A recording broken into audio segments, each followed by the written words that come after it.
do you think went wrong in terms of dynamics? I think see, when you're young, like I think I was 24 and she was 25, right? And in your 20s, you don't really know shit. That's the starting point of it. But of course, we were in love and we said, well, let's go for this shit. But as we grew up, we realized we had different interests in life. And due to that different alignments, of course, we're going to have falling out, we're going to have fights, and we're going to have like differences and things happen and all of these. But we realized beyond all of that, we still loved each other and we still wanted each other to be well, right? And we said, okay, even though we're not going to be together, so let's not end it because things are wrong. Let's end it because actually we're different people and accept those differences. Saying, okay, I want to live a different life. You want to live a different life. We want to. Because now we're not those 24-year-old kids anymore. We're like 29. I think we were 28 or 29. I was, and she was 30. And we were like, so we would want this to work out, but somehow we had kind of grown out of it, right? Because we've evolved as people or we've changed as people through the course of life, in the busyness of life and keeping together the life and rent and jobs and people and multiple inputs. We also, during your 20s, you also start changing perspectives. And through that, we realized, okay, you know what? So this is the reason that we can't be together. So there's no bad blood, so to say. Of course, because of these differences, there were always frictions. But there's no bad blood and stuff. And so that's why we thought, okay, we'll end it well. So even though we decided to end it, we still stayed in the same house for a year. And we made sure we were comfortable enough to leave finances and, emotionally a little more The pets as independent. The pets as well. We had the pets as well. So we had to sort all of these things out. So I said, even if you're ending it, we can be responsible adults. And that's what it is. At the end of it, it's just about choosing to be responsible even when it's hard. And then that's what we did. We figured it out. We said, okay, it's going to be hard. Let's do this way. And we ended it on a good term. And then she took off in a way and I took off in a way. And eventually it happened, though, that we actually faded away from each other's life. And we had a falling out as well. Where I think, I was living there in a different life and she was traveling the world as well. And so we just organically went apart. Your own ways. In our own ways. And maybe sometimes if we would come across each other, we would obviously say hello, and they wouldn't be like, oh, I can't, at least not for me, at least, I'd just be like, hey, I hope you're doing good, and that's pretty much it. Because things won't work out sometimes. It's just the way people are, right? And and you would have noticed this in your life as well, that you could choose to be as good as you can, but sometimes things just won't work out because the other person could have different interests. Different vision for themselves of what their life should look like. And for me, that was something, and for her, that was something that was different. So I was like, okay, so then we're looking at two different directions. Yeah. So the way I look at it is this. Imagine if you have to go from Chennai to Bangalore, all right? If you and me have two cars and we know we're coming to Bangalore, then no problem. The problem is we're in Chennai, you want to go to Bangalore, I want to go to Kanyakumari, there's one car.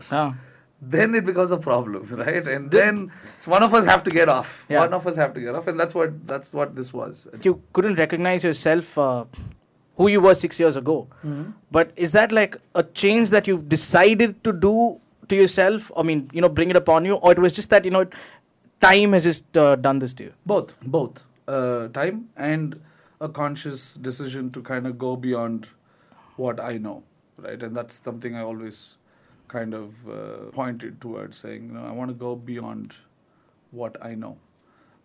And during my time, that time as well, I realized, okay, whatever is happening and I'm not doing good and stuff, half of it was me, right? So I've always started believing that, okay, if I have to change how I feel, I have to change who I am. Okay. For a bit.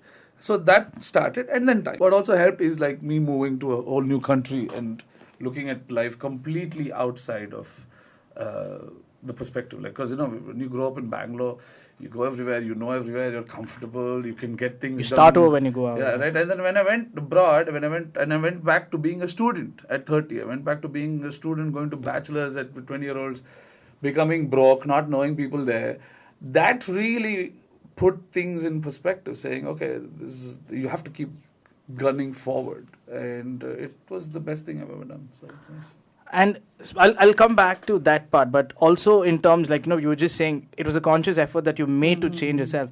But over time, you have these bursts of, moments of regrets or anything that comes back from the past with you? No, not in the last, at least in the last 7 years, I can say I haven't. There's not a thing that I've done I would feel sorry for. Is there a way you mold yourself into being that way? Like, I mean, like a lesson that someone could take you of? I think for me it was just about being present and doing what is needed and letting go of what is not needed, even including me. Right, that was the first step. So, and that also being broke in a foreign country really helped, putting things in perspective. Right, saying, "Yolo venmo, how much of you need? You do that much," and so therefore, the more you cut out the unnecessary, the part of you also that's unnecessary will go out. But So are you saying this is pretty much because you're thrown into that situation, the rest of it just vanished? just vanishes off. But again, a lot of people, for me, then I realized all the things that we used to do, it didn't make sense to do them anymore. Like, for example, pre-lockdown, pro-lockdown, a lot of people, you'll notice the things that they were doing before the lockdown and after the lockdown changed. Because they were like, this doesn't make sense. Why am I doing this? A lot of people stopped going out to bars after the lockdown. They were like, we figured out how to be fine without going out. Yeah. So they stopped going out. Right, and then they'll realize, oh wait, I'm not going out, which means I'm saving more money. Which means I am meeting people with more intention, not just noise. Which means I'm building more value for myself, valuable connections with someone, rather than just Thursday, Friday, Saturday somewhere. Hey, macha, how are you? I'm good. And the same thing goes on. Few drinks and you're drunk, and then you go back home. So some people change that. So for me, it was that. It was just letting go of everything that I thought was cool or good, completely, and moving away from it. But it's also something like people say, life post 30 tends to change because you tend to cut. It has to. Like, there's this guy called Nimesh Patel who is a comedian. Yeah. He says something very cool. He says, all my 20s it was about figuring out who I am, and 30s I realized I ain't shit. Right? And that's what it is. It's getting to the point saying, I am nothing. I am not going to make anything happen. I'm not going to change the world. All I can do is figure out how I can feel stable. Right? So therefore, my whole thing became about focusing on how to be responsible and have fun at the same time. And that became easy. There's less noise. Pay your bills, have fun. Pay your bills, have fun. Right? And in a way where I would pay my bills only for the things that I really, really needed and found the fun in it. That's it. Just got more time. It's a regular lesson that everybody knows that this is what you need to do, like what you need to do. What you need to do. But then it's okay. Sometimes you just get a little too overwhelmed and excited, and you end up doing a lot of unnecessary things. Exactly. So that's where your environment comes into play, right? You'll also notice a lot of our friends as well. They're like, macha, I want to stop drinking. Then stop going to places where people drink. First start there. Then you'll figure how to not drink. Exactly, right. So, but that's the thing. So we have to sometimes step away from the entire external environment that we feel attached to. Any factor that influences. Yeah, any factor that influences. So you got to move. Like if you have a problem with smoking, don't hang out with smokers for some time, right? Or just tell them, hey, macha, I'm trying to quit. Let's not smoke when I'm here. And if they're your friends, they'll understand. Yeah. Simple. So these are the things that we have to. These are the difficult things that we have to do. By ourselves, a few efforts that we need to bring in. And there's something before you went to Netherlands. There was a little bit of a social media thing that you were pretty active. I wouldn't say rebellious, but you were calling out bullshit. Yeah. Right? Yeah. Did you ever face anything for it? Because I know what you were putting up. That time I didn't actually. That's the thing. No, we lived in simpler times back then. We could say shit on Facebook and not get arrested. But I think 2012 to 2017, I would say, I had a problem with the world because I had a problem with me. As simple as that, right? So, therefore, and there were things in my life that I had to change, which I didn't. Therefore, I would always expect the world to change. And I was this full revolutionary attitude to things, and like, change this, change that, more these, this, more these, that, and all of that stuff. At the core of it, it's actually because I was not sorted, right? And then so you can't expect people around you to be sorted for you. For you, but that's what it is. And I started noticing this in me. The more peaceful I became, the more I stopped less giving noise. a fuck. I'm like, because in reality we can't change anything top down. right? I mean, we can complain about being a politician, but do we want to be a politician? No. No. So then shut the fuck up, right? So, It's like, how we always have extra things to say online, but when it comes to ourselves putting it into action, Exactly. we'll always take that step back. Exactly, and that's what it was. So I had a smoking problem, I had a eating problem, I had a drinking problem, I was not happy in a relationship. I had all of these things which I had it fucking fixed, but I had a problem with everything in the world. Of course, the problems were real, but I was taking my time out of that, basically saying, okay, there are bigger problems in the world. So then I would find that as an excuse not to do the work that I need to do to get better. So once I started doing that, then I'm like, that's where the change is. That people keep saying society, but who is society? Me only, no? Yeah. So if I get better, society will get better. So that's my point. And that's But to an extent, when you say if you get better, it's also a little, I would say, over the top to dreams. Like if you better yourself, the society gets better because it's as much as a drop in a ripple. Correct. Right? But that's all it is. And we have to accept that. Saying me by myself ain't shit. Right? We're not going to change the world. Absolutely. Right? We're like a grain of sand on a beach. But let's say I've gotten better. Let's say, okay. And because of that, I am making better connections with people. Because of that, I am making better relationships with people. And that is creating another small. So change is always very small, right? And any change that is dreamt of putting from top down is a disorder. It will create destruction, always. That's what Hitler thought as well. He thought he'll apply one change. Because he had a very utopian dream, actually. Right. So, but to put that utopian dream, he had to kill that many people, right? So, but that's the thing. So, no change can ever happen from top down because there are so many layers. It can only happen from one person to another. So, for this change to even come about, it will take some almost forever. But by the time that change comes about, there'll be another change that's needed. So this cycle will go on, right? And that's when I realized, I was like, what am I trying to hold on to? Like, there's nothing to hold on to. So the best you can do is live your day, live as healthy as you can be, and behave as nicely as you can with the people that you come in connection with. And just do that. That's it. Like what he said, right? Like how you made a change for yourself. So I went to vote the last time and I said, I'm putting a note up. So the people in the booth were like, how do you address this nota thing? And I'm like, you should be knowing how to address this nota thing. My dad comes, what, you're putting nota? Vote for so-and-so person and vote for so-and-so party and all that stuff. I said, no, I'm putting a nota. Eventually, I got the ink on my finger. I think I just signed off the particular challan and I just gave it off. I came back like a hero, but then I thought, what an idiot. What an idiot. Nobody in this place knows what's a nota. So you by yourself going and trying to put a nota doesn't make any difference at all. So, I mean, when you start having these realizations and these points where, in life, where certain things hit you and you're like, listen, you're the person who needs to change. Correct. Then everything else sounds Everything peaceful. is like, there's this Pink Floyd song called Eclipse. Yeah. Where he goes, all that you touch, all that you see, all that you taste, all that you eat, everyone you meet, and all of this. Because literally everything that you see is exactly where it should be. You are the problem. At the end of the day, whatever I consume, yeah, exactly, right. My body reacts accordingly. And then he's like, you're the problem. So everything is exactly the way it should be. And that's something I really understood because, of course, there is chaos in the world. And of course, there is a lot of pain in the world. And it almost sounds selfish in a way to say, oh, but I'm fine, right? But it is what it is, right? And people will be like, oh, don't you feel guilty about it? We're like, okay, let's say I do feel guilty. Half kg guilt you can deal with. It's still better than what other people are dealing with, right? Yeah. So I'm like, okay, it's still better than everything else that's out there. So for me, it's that complete gratitude to the fact that, dude, I don't know what I'm doing right. I don't know what I'm doing wrong. The fact that I'm where I am, thank you. Sorry. Sorry, thank you. That's it. These are the only two things I have to say to the world. Why carry extra burden by speaking because more? I don't know. I don't know why I'm here. I don't know why, because there are a lot of people who would have done more or less than me and been in better or worse places. So it's very dynamic in a way. I can take responsibilities for my actions and that's pretty much it. That's all you can do. Otherwise, thank you, sorry. This is something I should learn. I mean, of course, I keep my words minimal, but thank you, sorry is more minimalistic than anything else. Best it is. Thank you, sorry. That's it.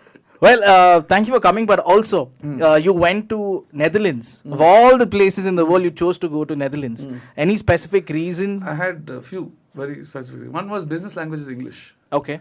Right, so therefore I didn't have to learn the language, which I haven't still. Okay, I should, but I haven't. Another is that I like to smoke weed. And I was just tired of scoring weed and fucking worried about getting arrested all the time. So that was pretty much it. That was pretty much it. I was like, I want to move to a place where you can just do what you want without being worried about. What I also realized is that Netherlands is one country where the system is better than the people. Oh, okay. Right? And people are people. But the system allows you to be whoever you are, even if you're a stupid piece of shit. Right? And therefore, I was like, okay, this is where I want to go. Because I can live the life I want to live and where I can really experiment living. Right? And that was the main thing. Because I want to go to a place where all the things that we've been told that are wrong or not right or whatever, right? For me, I was like, if logically I'm not harming anyone, whatever you're doing in your own good should be fine. And for me, Netherlands was that place which allows you to do that. Netherlands is very simple. They're like, don't bother thy neighbor. Okay. That's it. Then do whatever you want. We don't do anything bother. To thyself. Do anything to thyself. We don't care. But don't bother thy neighbor. That's a brilliant concept. That's why I really liked going there, because they're literally, if you die also, nobody will bother. If you're making too much noise, then they will come and tell you, don't make noise. Or they won't even bother. They'll call the cops. They'll say, after 10 o'clock, they're making noise. But you know the difference here, right? It's a little... yeah, it's too innate, right? And then either the neighbor loves you and is there to help you out, or the neighbor is always a pain in the ass. So we're too much in each other's business. And that is something I wanted to get away from, because growing up in India and growing up in South India and Tamil families and all of that, everyone's in everyone's face. You cannot know what is what anymore because you just can't. It's just... So I wanted to go to a place where people don't just get out of my way. Like, you know, a lot of Dutch people, they're like, why do you come to Netherlands? India's so beautiful and all of that. Like, very nice. You go travel and come if you want. I don't want people. So that's why I moved here. In fact, there also I didn't move to Amsterdam. I didn't move to a city. I moved to a rural place where there's like some 500 people in my village. Okay. I've moved there because I just generally didn't want noise. But this is where your university also is? My university is like 20 minutes away from where I live, which is 15 minutes away, which is a population of 160,000 people, which is Koramangala first block. Okay, so I like how specific. Koramangala first block. Yeah, exactly. Part of ST-bed also. Part of ST-bed also. So that's why it was really nice for me to... First, initially when I moved there, it blew my mind because I was like, fuck, what am I doing here? Like, no people. I mean, I'm so used to being in Bangalore. There's always something happening. There's like, you know, we're going somewhere, meeting someone, something always. We're always responding to this environment and doing stuff. First time I was there, I thought I was going mad because I was like, what is this? Like, there's nobody here. But as soon as I sat with that madness and I was like, just wait through it. And then I realized, oh, wait, I'm a person with thoughts. And that's when I saw the difference between this whole finding yourself journey that people go on, right? White people come from there to find themselves in India because they have too much going on in their heads, right? They have too much chaos going on in their head. So when they come to India and they see this chaos outside, finally that inside chaos becomes like relatively lesser. For us, all our life over here, we are responding to chaos. We're always responding. Right. We're responding. Whether it's at home, whether it's at school, whether it's traffic, we're always responding to the chaos outside. When I went there, when all the chaos stopped, then finally my mind said hello. I realized, oh wait, I'm a man with thoughts. Oh, you can think like this. Ipdi yosikala, apdi yosikala, and all of this. Then it came. So it was a whole new dimension of existence for me in a way. I like how you put, like, you know, it's cross cultures. Yeah. One tends to open their mind in a certain specific environment, and for you it was moving out of here. Yeah. And also, when you say that you went to the Netherlands to study, you already were an engineer. Then you went into psychology, right? Yeah. How do the parents take to this thought? Parents I was already divorcee, dude. What parents will have a say in what I'm going to study now? Like, that's the best thing about the 30s. You've already disappointed your parents by then, which is the perfect thing. Then no pressure. Once you've disappointed your parents, then I think that's what everybody should do. I really feel the people who finally have the balls to say, I will disappoint my parents, have finally broken free from the pressure of external validation. Because when I can disappoint my parents, then I'm not bothered Bother about anybody anybody else. எங்க அப்பாவை கேட்கல, தண்ணி யாரு? போய் எனக்கு வராது. Man, I don't know if this is all that's come through your time when you started doing psychology, like all these thoughts. No, I think the thoughts were always there. Like I was very, I don't know if you also remember, even when we were having parties and stuff, I was very to myself. I would come do barbecue and all, and then roll my joint and go sit. Because for me, that was the thing. I never had enough time with my mind, because my mind would always go in these ways of concepts and logically pushing forward things. And at that point, with my marriage and with the life I was living, there was no room for me to do that, which is why I picked up psychology, saying, because I'm always thinking like this, and I was always into psychedelics, and even when I was here, I was always kind of one counselor for some 100 people. Anybody who had any problem, they will come and sit and talk to me, and then I would be like, you can do this, you can do this. So I was always this role I had since I was in 8th grade. So then I put 2 and 2 together. I thought I had to move to Netherlands, and there was only one way to move for me, was student. Engineering I did long back. Okay, that also I copied and passed. So I'm not engineer only on paper. If you put me in front of something, I don't know what to do. Then event manager, that also doesn't. Then I thought, okay, then because I've worked with people for so long, and even in events and stuff, it made logical sense for me to just study psychology and see if I can make that a career. So therefore I took up psychology, and through studying psychology, I actually realized that the content of the study is just definitions at the end of it. But in reality, the difference between a psychologist and, let's say, a non-psychologist is that the psychologist knows some words that are defined, but we know how a person reacts or whatever. So That's experience. That's experience, right? And I think that's what just became more clearer for me. That's it. And so then I just went on with it. And then, since one of the reasons was going there to smoke up, did that help in? I think I was always a stoner, dude. So I was always getting high, even when I was here. So no, but I'm saying in terms of the stuff that you get there. Actually, there I don't like the stuff that you get there. You're saying it's better here? It's better. The good stuff you get in India is the best. Okay. Actually. Because it's actually nice and mild, and it's actually psychedelic, and it gives you some more expansion. Over there, the weed that you get in the stores, they are like really, really like high. Like they get you really, they get you really okay, they get zonked out basically. Zonked out. So I remember the difference. When I was here, I would roll like 5-10 joints in a day. I put it in my cigarette pack, and I would smoke through the day. Lunch I'll have one, and driving. But I'm doing my work, I'm doing concerts, managing 100 things, all of that. When I went there, and I was studying as a student, right? I went back. That was also very difficult to go back to becoming a student. Half a joint and I would be fucked for the whole day. I'd be like, what the shit is this? Because then I realized because it's grown indoors. It's grown indoors, so it's really strong. Its THC levels are like really high. And it's almost like being drunk. It's just like, it's just gone. So then I started growing my own stuff in my garden. So, you can grow your own stuff? Yeah, up to some 3 plants or something you can grow in a house. So every year I would grow my own plants. Like I would make like 500 grams. But then I stopped smoking. That's the thing. I stopped smoking weed like 4 years ago. Even though I moved there because I wanted to smoke weed. I tell you, people listening to you right now must be wondering, fuck, we should go to Netherlands. So that's the thing. Even though I moved there because I wanted drugs and stuff, I realized I didn't even need that anymore once I moved there. So now I just grow it. I keep it at home. Somebody will come. I'll give them. I'll make some cake with it, or I'll make some oil with it, or something. But I don't smoke anymore. Some guys' pupils already dilating. They're looking and listening to you. But one thing that do you? Of course, over there you could smoke in public. I'm guessing. Do you ever wish that one day you could do it? I mean, I'm sure you'd have done it before. Yeah. Yeah. Here we used to hide and do on the streets. But would that ever be like a wish that would just come out on the road one day and then send one? Nah, man, not really. Because I understand why you can't here. That's the thing. I understand why. So for me to go there, it doesn't mean that I reject the way India is. I just realized it was not for me.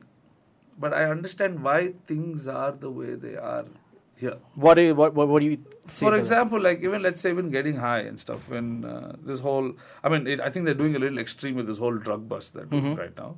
But if you go back to where things were a little more chill, again 10, 15 years ago, we could actually, I would stand on MG Road and smoke. I've done that. Like outside permit room and all, I've stood and sent a joint because there was no pressure. Like even if the police came, you'd drop it down or stop it off or give him 500 rupees and then he'll go. So it was pretty easy then, right?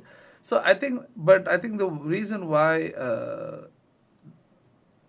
that also was a little difficult back then was because I think in India it's such a dynamic place. There are so many different kinds of people here.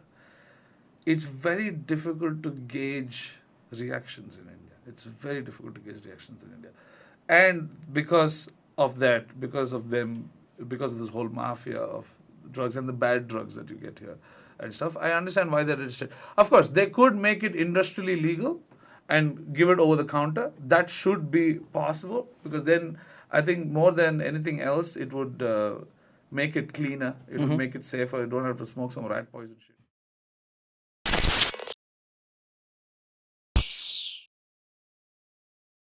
Loves Radio.